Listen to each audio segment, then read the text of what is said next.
My name is Sydney and I got married on August 2nd of 2024.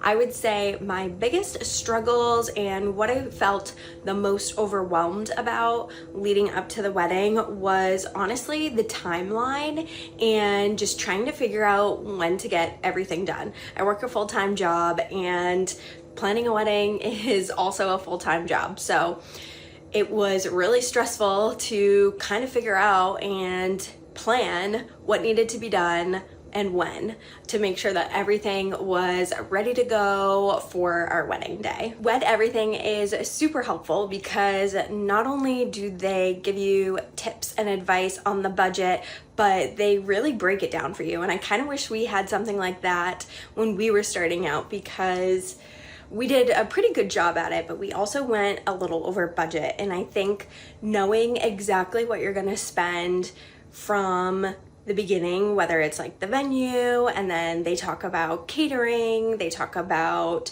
setup like chairs and tables and things like that, and then going on to vendors, like knowing that exact percentage of what you're gonna spend from the beginning would be super helpful. Because when we were kind of looking that up, every website says something different. So I think if you can have one source that just lays it all out for you, that would be the most beneficial. And WedEverything does that for you. The biggest thing that I saw in WedEverything was the shot list. That was something that was really hard for me. I had no idea how to put one together. And if your photographer doesn't really lay it out for you, then you don't really know what you're doing. And they give you sections for anything between details and group shot lists, everything that you might want is on there, and you can just easily check things off if you want it or if you don't. And I think that's a really great tool to be able to have.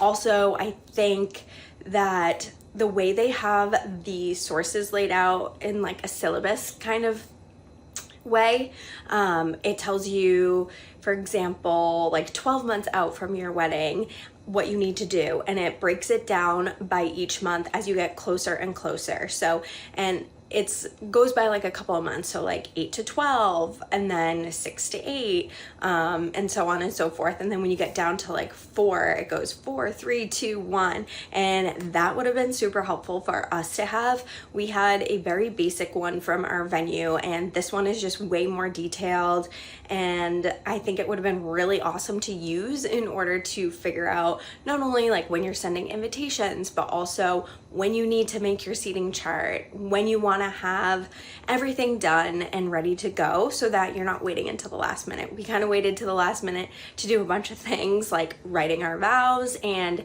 I should have been a little bit more prepared to leave a little extra room the morning of our wedding day. So that would have been really helpful for us to have when we were planning our wedding.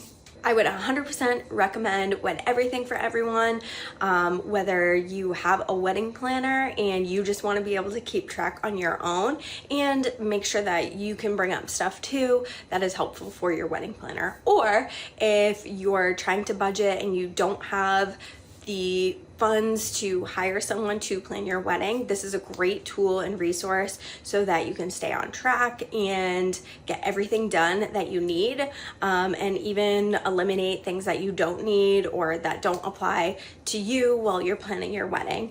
It has everything that you could possibly need, from picking attire to creating your guest list, your budget, and everything that you could possibly need. So I definitely recommend it, and I wish we had this when we were planning our wedding.